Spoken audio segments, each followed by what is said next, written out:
Your life experience, good or bad, is a gift when you share it with others. At Taxi Chronicles, we allow real riders with real stories to share their gift. So hopefully this episode will intrigue, enhance or inspire you. Don't forget to like, share and subscribe. Morning. Yes, we're back with another story, another rider. Today we've got a lady all the way from the Czech Republic, and she's moved from the Czech to Denmark, and now she's with us as a lovely lady in London, and she's just going to tell us about her journey, how she come here, why she come here. Maybe we can learn something about her experience. As you know, we love to learn on this show. So nice to have you here today. Yeah, thank you. Okay, so, tell us, what was life in Czech Republic like? In Czech Republic, well, basically it's my home country, so it was very nice, obviously, with my family and friends. But I always found Czechs to be not very open-minded and kind of jealous if you're doing well. So I always wanted to go abroad and study abroad and probably live abroad. So that's why I moved to Denmark to do my degree. That was my dream come true. Were you in the capital in the Czech? No. In the rural area? Yeah. So would you say the rural area where you were brought up is different from the capital? Yeah, it is, definitely. So did you ever live in the capital? No, I never did. What's the capital called? Prague. Ah, I've been there before. I've been there before. Hey, there's Prague. I went there with the military. I went there with other people. Yeah, it's beautiful. It's quite picturesque. Yeah, it is. It's not much of a capital, though. Not to say in a bad way. It's like very small. Is it? Yeah. I mean, compared to London, probably, but compared to other European countries, it's fine. Okay. Okay. No, I just thought it was very small. But okay. So, life in your village. What was life like in the village? As in, did you have any sports? Have any interests, hobbies? And you spoke about doing well. What were you doing well that people got jealous at? That sounds interesting. I don't think people were necessarily jealous at me, but it was more like, that's like the basic personality trait I would say many Czechs have due to the wars that we had and the regimes that we've been through. So people are still kind of getting over that, I think. You've been born after the regime? Yeah. I've been born after the regime, but my mom was born in it, so... Yeah. So are there still scars from the regime? I think so, especially older generations. They won't talk to certain people and things like that. Yeah, they say, we won't go over there, not those people. Yeah. Okay. Basically, it was like you would be snitching on your neighbors, if they were against the communist regime, and so these are like some main personality traits. I'm not saying every Czech has them, but it's like this mindset kind of deep in your mind to be jealous of people. What I would say, from my experience, you get that everywhere. Yeah. And also in rural areas, smaller areas, it's more common. Yeah, If definitely. you live in the smaller towns around London or outside of London, it's what we call a village mentality. Yeah. Everybody's in your business and they want to know. But then I've been in London all my life and no one cares. Yeah. Everyone's just trying to get money. No one cares in that respect here. Yeah. So you moved to Denmark. What age did you move to Denmark? Well, because I knew the education was for free, and then they have a great program that if you're from the European Union and you go there to study, and then you are working part-time as well with your studies, then the state pays you money. So it's like I knew I could do it on my own without my parents' support if I find a job. So that's why I went to Denmark, and it was really beautiful. So when you went to Denmark, on the education is free basis. Yeah.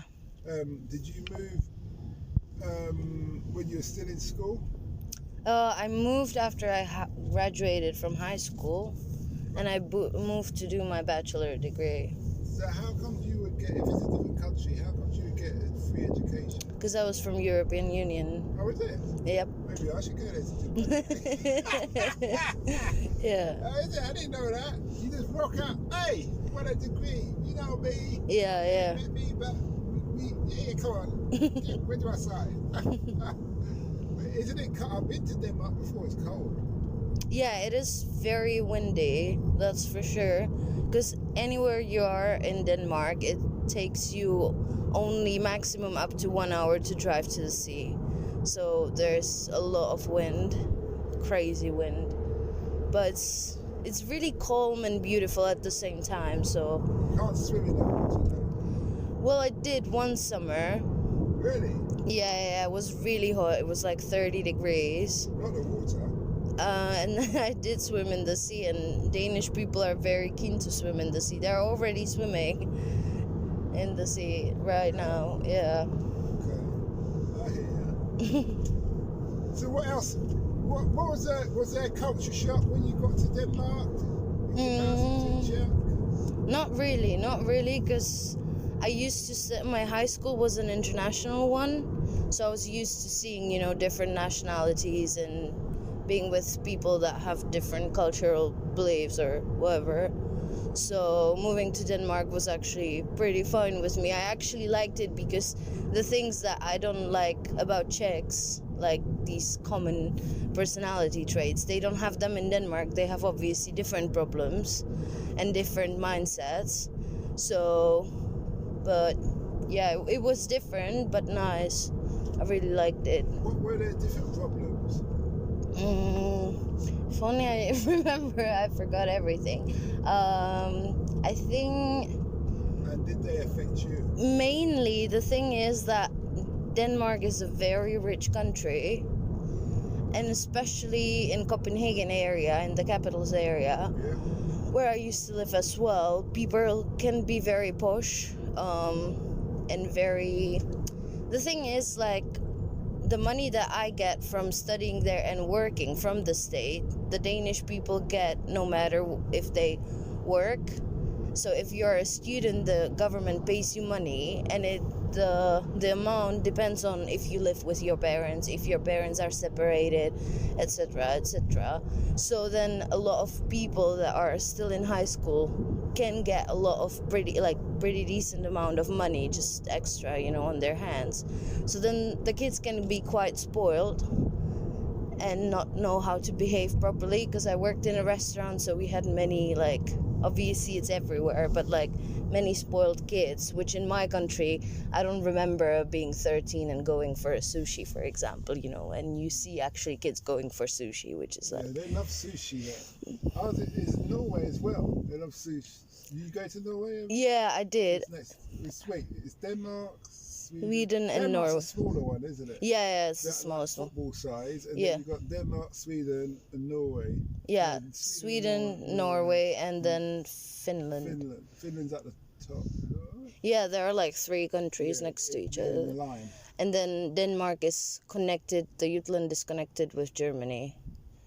And then Copenhagen area, the Zealand part is just a island. Alright, yeah. I've been to, the only place I haven't been to is Finland. Denmark, Norway, and Sweden. Okay. And I saw a lot of people who could be Vikings. yeah. Big, Yeah. strong people. They look like they walk up mountains for breakfast. Yeah, I know. That kind of thing. I find it sexy. Yeah. Well, yeah. And I remember some women telling me, I love my farm. And my cows and my farms. Okay. Yeah. It was an interesting experience. Yeah. In that respect of things. Yeah, it's very different. So now you're in London. Yeah. How you finding it in London? Very busy and very dirty. Very dirty. Yeah. In what sense? You're not the first person who said this, so I'm intrigued to hear. Rubbish everywhere, basically. Yes, but there's some rubbish across the road as I speak. Yeah, literally. That's the thing. But when because me and my boyfriend, we went to Scotland 2 weeks ago, and we had a taxi driver as well, Uber driver, and we were talking about it, that London is very filthy, and he was like, yeah, you can't have bins there because of bombs and terrorist attacks, so there are not many bins around the city, and that's because of the potential bombings. And I was like, okay, I never thought of it that way, so I stopped hating on it that much. But still, it's crazy, I think. We encourage, the idea is that people take their rubbish home, put it in the bin. Or, no, there is, but a lot of people just think. Also, you've got a lot of cultures. So some cultures don't have public bins. Obviously, we've got bins there. But if a bomb was there, it wouldn't really matter. But if you go to the tube station, no bin. Yeah, I know. Or you get the clear bags. Stuff, so. But I prefer the clear bags over nothing, because then it's just annoying that you don't have anywhere to throw your rubbish, and then people end up throwing it on the floor or just anywhere. Traditionally, people sit down to eat, but now with fast food, people eat on the go and then just throw it. Yeah, and it's all these takeaways as coffees as well. So. Yeah. Obviously, you haven't really. You joined us during the lockdown. Yeah. So what was that like? Did you experience the lockdown in Denmark? No, not really. I escaped to Czech Republic while it was happening, because since I was, never experienced such a thing, I was just scared, what if I don't see my family? So I just went straight home for half a year, and then I came here. You just enjoyed just hugging your family. Yeah, it was nice. Yeah, exactly. Okay. So what was the lockdown like in Czech Republic in comparison to London? Well, it was very chaotic, I would say.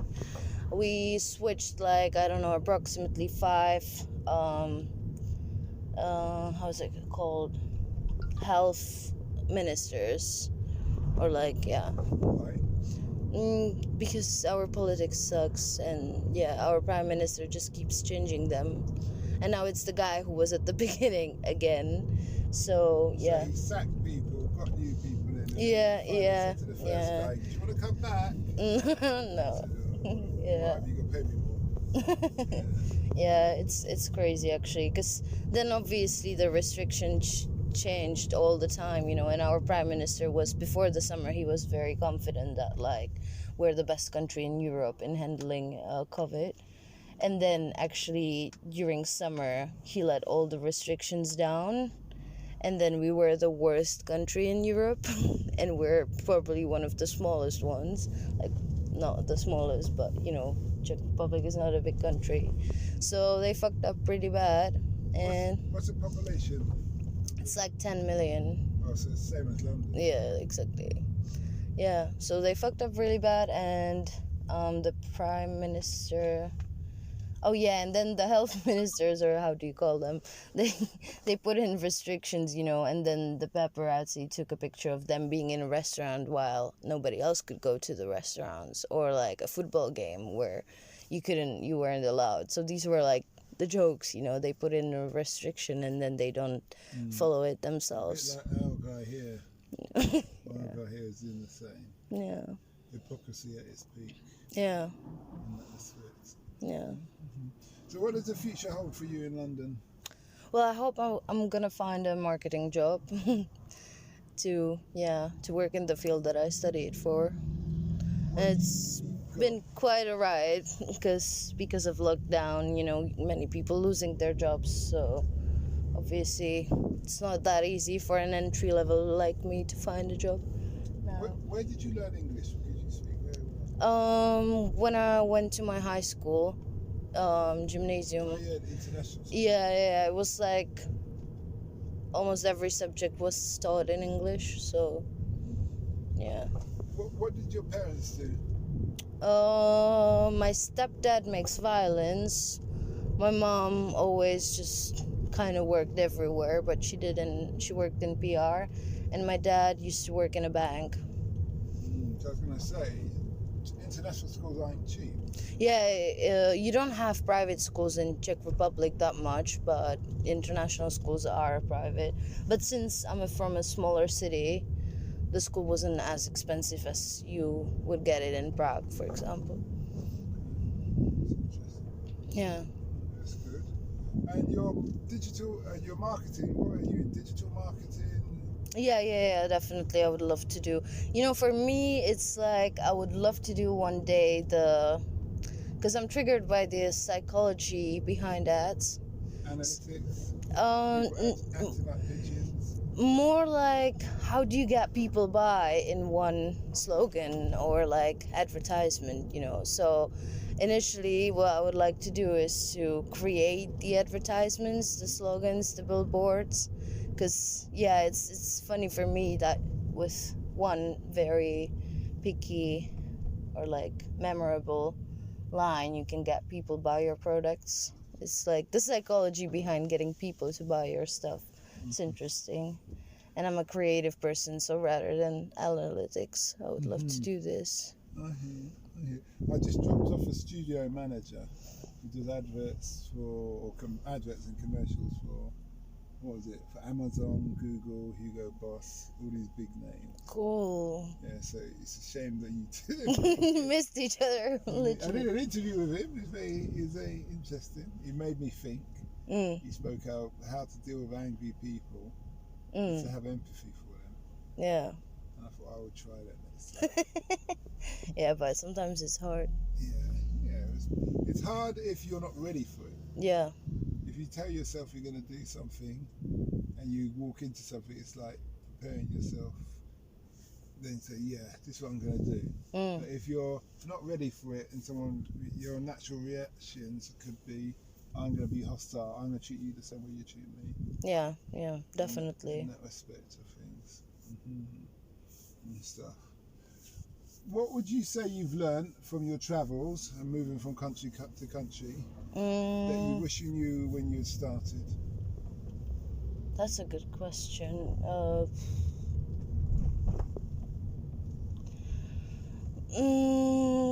Well, the basics, definitely save up money because you never know what's gonna happen, so having some savings is really great.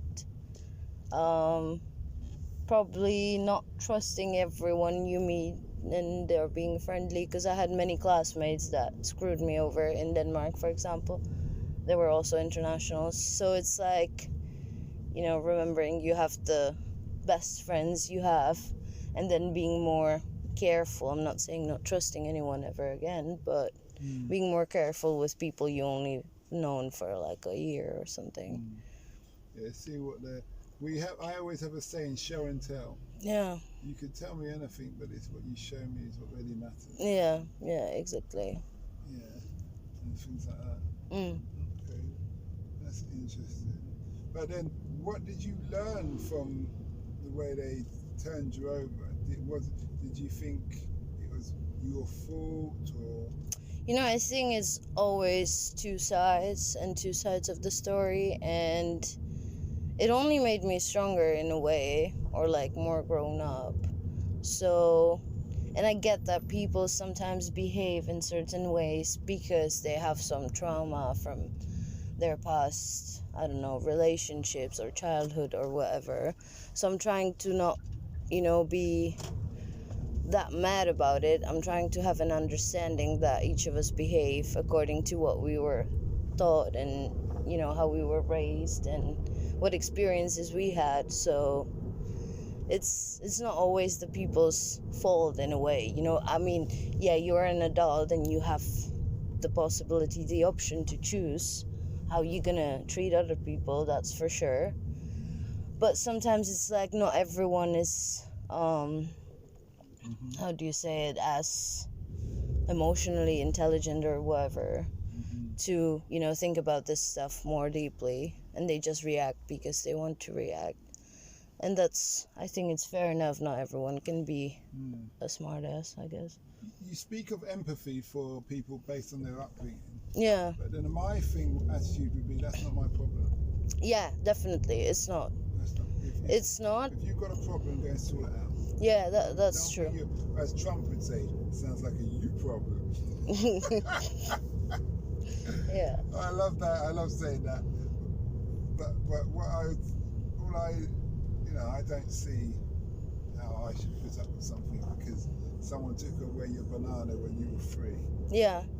That's not my problem. Yeah, but what I'm saying more is like you shouldn't feel pity for these people. It's more like, yeah, I understand why you behave this way, and even though it's not your problem and you don't have to care, it helps you to get over it in the end, I think, because those people don't realize, so they're gonna be clueless probably their whole lives or in these situations, and you just you saw through their shit or through their bullshit, and then you just know that this person is like this, and you're never gonna count on them in that way. I suppose you could call them out to it. Call them out. Yeah, but I think not everyone is ready for it. I think everyone has a time to realize their own troubles. Do you know what I mean? So it's like, I feel like it's a destiny. If they find out they have this issue, it's up to them, not up to me telling them, oh, you got an issue. Because some people that are not ready for it, to hear it, because I was like that. I used to tell people, being really honest, like, oh, probably you have some issue there or there. They were like, they get offended very easily because their ego can't handle it. They can't see the... But you've told them. And then when the next person tells them, it's not such a hard blow. And then the next person, and they say, all right, listen, let me go and get help. Yeah. Or they say, I know. Yeah. I think you just hit them with it. Because people can't go around just doing what they want to do based on their issues. Yeah. You've got issues, it's not my problem. Yeah. Which is fair enough. Yeah. But, yeah. I hear you. You've been a great guest. Interesting interview. Learned a bit about Croatia and not Croatia, Czech Republic. Czech Republic. I'm thinking of the other guy. My mistake. And Denmark. Last two questions. What was the whole politics with the fighting about with Czech Republic? Sorry. What was when they had the war many years ago? What was that all about? Why? Well, we had first, after the First World War and Second World War, we had Nazis, and then communists came into power. So that was basically like overthrowing the whole political regime back then. Okay, and is that man and woman that was in power? The old man and woman, is it that country? No. I'll get them mixed up. No. Ditu. Is it Ditu? Dotu? No. So you just changed the Communism Party, and then you're now... Now we're a democratic country. And everything's going well? I mean, yeah, except for Prime Minister and our President being a dickhead, Well, we have the same issue here. Yeah. Last question is, what's the impact you want to have on the world? That's a good one. What impact I want to have on people?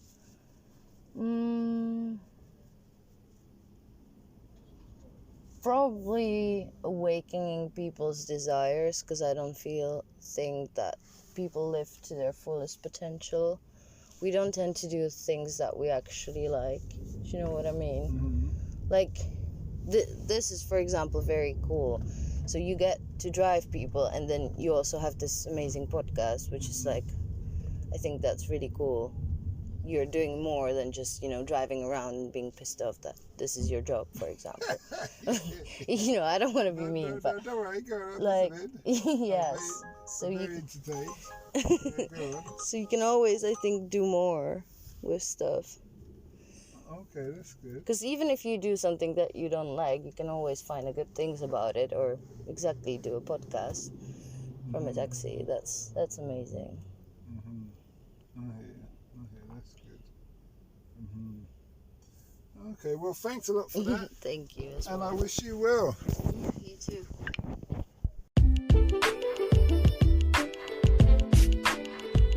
We hope you liked that Taxi Chronicles interview.